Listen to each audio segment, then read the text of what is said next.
Hi friends, welcome to social science പാഠശാല. രാജാക്കന്മാരെ കൊന്നൊടുക്കാതെ രാജഭരണം അവസാനിപ്പിച്ച വിസ്മയ ജനത എന്ന് ഇന്ത്യക്കാരെ വിശേഷിപ്പിച്ചത് സോവിയറ്റ് യൂണിയന്റെ നേതാവ് നികിത ക്രൂഷ്ചേവാണ്. 1947 സ്വാതന്ത്ര്യം കിട്ടുമ്പോൾ പോലും ഇന്ത്യയുടെ 40% പ്രദേശങ്ങൾ നാട്ടുരാജാക്കന്മാരുടെ കയ്യിലായിരുന്നു. അവർ ഭരിച്ചിരുന്നത് 565 നാട്ടുരാജ്യങ്ങൾ. വലിയ രക്തച്ചൊരിച്ചിലൊന്നും തന്നെ ഇല്ലാതെ ഈ നാട്ടുരാജ്യങ്ങളെല്ലാം ഏകോപിപ്പിച്ച് ആധുനിക ഇന്ത്യ പടുത്തുയർത്തുന്നതിൽ നിർണായക പങ്ക് വഹിച്ച വ്യക്തിയാണ് സർദാർ വല്ലഭായ് പട്ടേൽ. ഇന്ത്യൻ ബിസ്മാർക്ക് എന്നും അയൺ മാൻ ഓഫ് ഇന്ത്യ എന്നും അറിയപ്പെടുന്ന സർദാർ വല്ലഭായ് പട്ടേൽ 1875 ഒക്ടോബർ 31 ജനിച്ചത്. 1918 ഖേദ സത്യാഗ്രഹത്തിൽ ഗാന്ധിജിയോടൊപ്പം പ്രവർത്തിച്ച അദ്ദേഹം ശ്രദ്ധേയനാകുന്നത് 1928 ബർദോളി സത്യാഗ്രഹത്തോടുകൂടിയാണ്.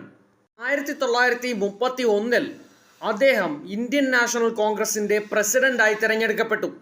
കോൺഗ്രസിന്റെ അതുവരെയുള്ള 46 വർഷത്തെ ചരിത്രം പരിശോധിക്കുകയാണെങ്കിൽ കർഷക ഗ്രാമീണ പശ്ചാത്തലമുള്ള ഒരു നേതാവ് പ്രസിഡന്റ് ആകുന്നത് അത് ആദ്യമായായിരുന്നു. ഇന്ത്യയുടെ ആദ്യത്തെ ഉപപ്രധാനമന്ത്രിയും ആദ്യത്തെ ആഭ്യന്തരമന്ത്രിയും സർദാർ വല്ലഭായ് പട്ടേലായിരുന്നു. സ്വാതന്ത്ര്യത്തിന് ശേഷമുള്ള ഇന്ത്യയുടെ ആദ്യത്തെ സെൻസസ് നടക്കുന്നത് 1951 ഉപപ്രധാനമന്ത്രി എന്ന നിലയിലും ആഭ്യന്തര വകുപ്പ് മന്ത്രി എന്ന നിലയിലും ഈ പ്രോസസ്സിന് നേതൃത്വം നൽകിയത് സർദാർ പട്ടേലായിരുന്നു. ഇന്ത്യൻ സിവിൽ സർവീസ് അഥവാ ICS എക്സാമിനേഷൻസ് ആരംഭിച്ചത് ബ്രിട്ടീഷുകാരുടെ കാലത്താണ്. എന്നാൽ ഇതിനെ റീപ്ലേസ് ചെയ്തുകൊണ്ട് Indian administrative service examination start ചെയ്യുന്നത് സർദാർ പട്ടേൽ ഉപപ്രധാനമന്ത്രിയായിരിക്കുന്ന കാലയളവിലാണ്.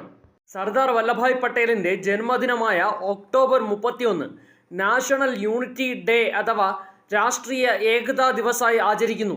ഗുജറാത്തിലെ നർമ്മദ ജില്ലയിൽ സർദാർ വല്ലഭായ് പട്ടേലിൻ്റെ ഒരു പ്രതിമയുണ്ട്. സ്റ്റാച്യു ഓഫ് യൂണിറ്റി എന്നാണ് ഇത് അറിയപ്പെടുന്നത്. 182 മീറ്ററാണ് ഈ പ്രതിമയുടെ ഉയരം. ഗാന്ധിജിയുടെ ആശയങ്ങൾക്കും നെഹ്റുവിൻ്റെ സ്വപ്നങ്ങൾക്കുമിടയിലുള്ള ശക്തമായ പാലമായിരുന്നു സർദാർ വല്ലഭായ് പട്ടേൽ. പ്രായോഗികതയുടെ ആ പാലത്തിലൂടെയാണ് ഇന്ത്യ ഇത്രയും കാലം ബഹുദൂരം സഞ്ചരിച്ചത്.